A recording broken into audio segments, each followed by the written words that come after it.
This usage of forcing things is nothing more than manipulation, cunning. It is everything evil you can imagine, wrapped into one term, force. A long time ago, even in these semi-modern day things like the Theosophical Society, they worship the god of force. They know exactly what it is. Even these theoretical groups like the Masons, they worship the god of force. Even the hierarchy in these segregated educational institutions that house skull and bones and things of that nature, they utilize the ways of the god of force. Science institutions all around the world have a mandate to release information that's only in support of what this thing has dictated. You guys know about Darwin's theory, but you don't know the 15 subsets that go with it. Darwin A, Darwin B, Darwin C, Darwin E. You guys don't know about that? And each one is a deviant of the other, trying to cover all the bases, and none of them work. Kind of like the Big Bang, right? Sure, the Big Bang, it looks good on the outside, you know. Something blew up and it gave life to matter. Nope, because matter is governed by what? Forces, activities, laws, constants. So something blew up, and as it blew up, it created rules? No. See, we forget about the rules part, because everything is governed by rules. Matter is governed by a set of rules. Isn't that funny? We just think of matter in the Big Bang. We forget about the rules, and then we have to deal with consciousness. So something blew up, and all of a sudden, consciousness is all over the place. Then as human beings, we forget about consciousness, period. Even science is geared toward biological life forms on a predetermined path, living within a framework of biology passed on by genetics, which gives you your personality and all these things, that your memory is bound within brain cells, this, that, and the other. But the only way to uphold that is to ignore all things of the spirit, is to say that these life and death stories are foolish. There's no such thing as anything outside of what they have sanctioned. And we buy it hook, line, and sinker, so much so that now you hear about the Big Bang in churches, don't you? Seems harmless, doesn't it? Do you know the history of that theory? Have you heard the discussion? It's freely been printed, put out. Have you done some critical thinking for yourselves to see the truth of that? Do you know that science does not quite hold up in that regard? And it's still a theory, it's not a fact. But we have a lack of knowledge as far as what it is, and so sometimes we present it as though it is fact. What about the intelligence of life? Even to the way a dog acts, you think that's normal?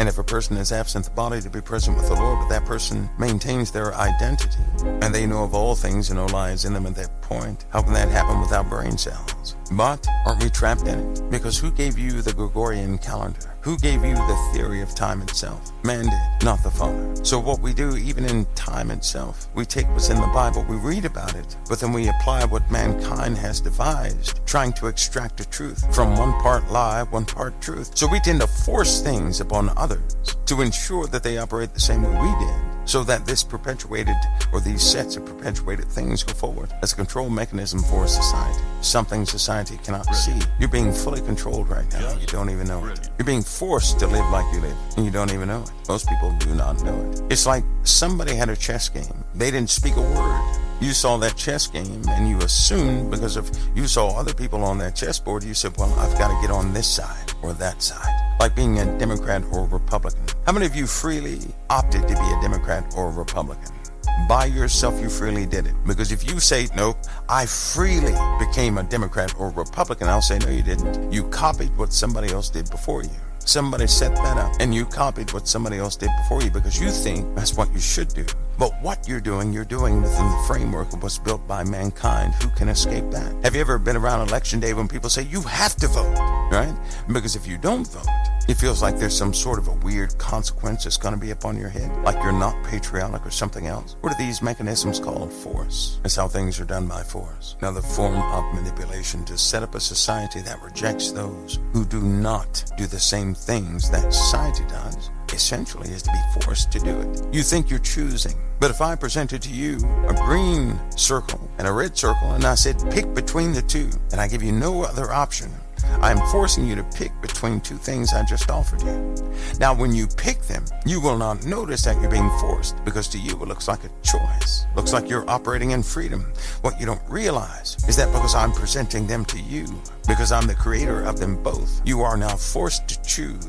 Do you know that our lives are set up this way, and the Lord has drawn us away from it by way of the gospel, but we keep going back into it? That's why you cannot love the world and love the Lord at the same time. To love the world is have enmity with God. Do you know why? Because if you love this world, meaning if you start going back into the world again, being devoted and loyal to it, you're going to be disloyal to those things of the Creator and of the Messiah. You will again begin to choose the green or the red placement of yourself in somebody else's framework, giving yourselves over to something you know nothing about. They also gave you the description of the framework. They pull on your heartstrings to bolster it, to make you loyal to it in ideology. By the way, that ideology is breaking down. That's why YouTube is so popular. They don't understand what's happening. They truly don't understand what's happening. They don't see why so many people are going to alternative media, and it's because some of the ideologies, mainstream ideologies, that have held this country together and many other things is breaking down.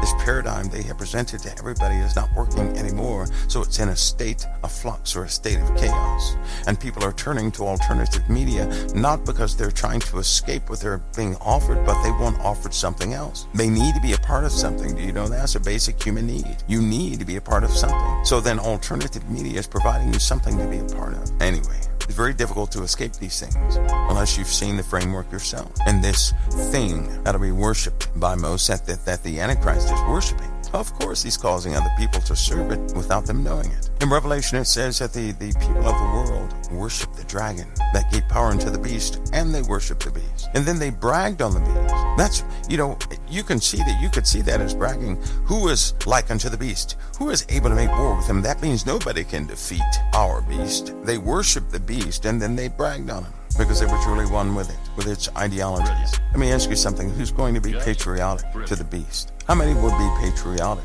for the beast? Because according to the Word of God, men have been patriotic to a beast for a long time.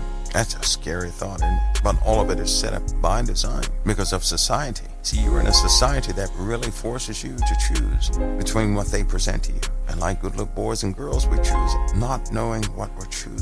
Staying in ignorance so that we can have a reward. By the way, because if you stay in ignorance and go along with everything, you are rewarded by the same system you pledge your loyalty to. And it's a trap. It's almost like a delusion, isn't it? It's almost like that scripture, and God will send them a strong delusion that they would believe a lie. Now, here's what I'm going to give you. I know it's rough, but let me ask you something. Would you kill over anything mankind has put together? Or let's just say this. Would you kill for the dream of man? Would you kill another human being for the sake of somebody else's dream? In truth, people do kill for the dream of somebody else. We've agreed to murder each other for the sake of advantage. You ever been in an argument with somebody and then you really don't care what happens to them, and then you go your own direction and totally wipe them out of your mind? That's your agreement with death according to them. Because in truth, in the realm of sanity, God's sanity, we don't do those things, but we fight for those who are unable to fight for themselves. And with how the Lord is, that's the way we do.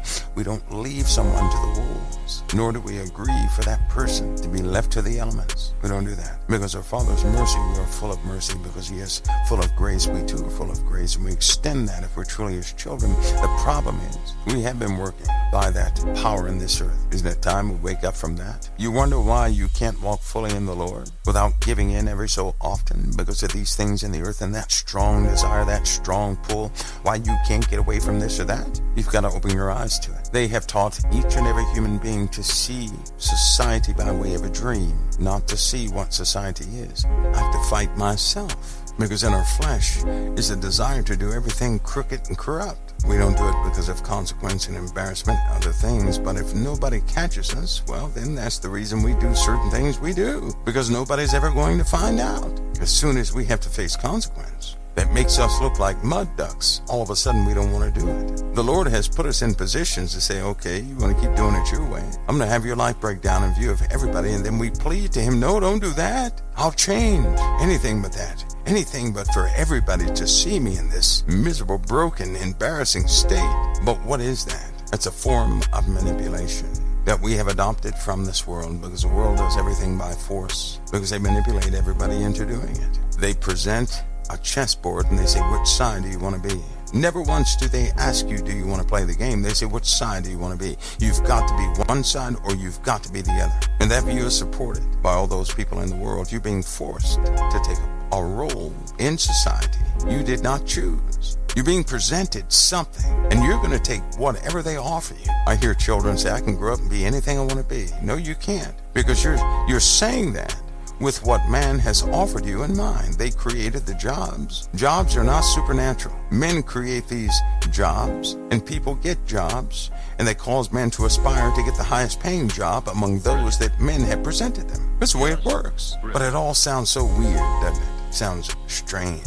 Who would dare say some of this stuff? But that's the world. We're born into it. It is our reality. We do operate within the framework somebody else built, and they're handing us a chessboard saying, you've got to pick a side. Which side is it going to be? And everything in the educational system, everything has caused you to pick a side. And in that system, there is no republic without Democrats and Republicans. You have to have opposing sides or the system will not work. Do you know why? Because of the word fight. Fight is an avenue for one to exercise violence against a foe. So they present to you a foe, and both work for the advantage of the framework. I know it may sound confusing, that's the way it is. So despite the side you join, you're still working for the framework. You're still stuck in a delusion. How many people every single year vote in a president and they truly believe in the words of that president, believing they can accomplish all of what they set out to do? Many people do. And because of their party, they'll do anything for that individual. A loyalty to party, because they extract that. They ask that of you at the days of your youth. They say, hey, you're going to be loyal to this framework? And what do we say? Yes, we will. And they begin to present to us a reality we did not actually choose, but they made for us to keep us within that framework. A mental framework. It's just a mental framework. It's just like a person could say, well, I'm free. Really? You're free.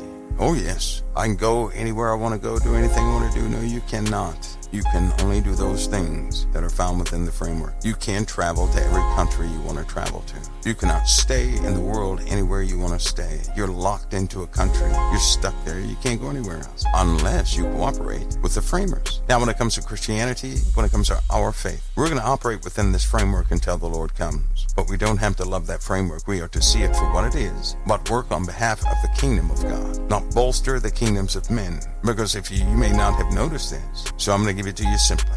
What is the outcome of these kingdoms of men? What do they actually do? What has actually been accomplished? What we have made for ourselves benefits our lives. That's what it does. But what do they do? I'll tell you what they do. For everyone that advances, many have to fall. For all who live, someone has to die. For all who eat, someone has to starve. For every child born, there's a child lost. It's a perpetual nightmare is what it is. And everything we do for advantage, every good plan destroys another nation, and vice versa. And it's all guaranteed to implode one day.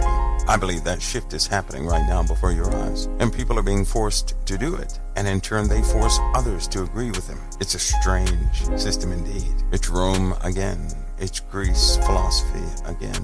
It's a Roman Grecian establishment governing this world, and from it many things have risen. But these are the days of manifestation, and do you know why? Because no one is ashamed to hide what it really is anymore. And that was always promised to come about when people were no longer ashamed to hide what they truly were inside. So it's a big coming out party, and everything is being seen for what it is, because hardly anybody is holding anything up to a moral standard. And the talk about God concerning these kingdoms is less and less and less. How many of you have been to more than 4 countries?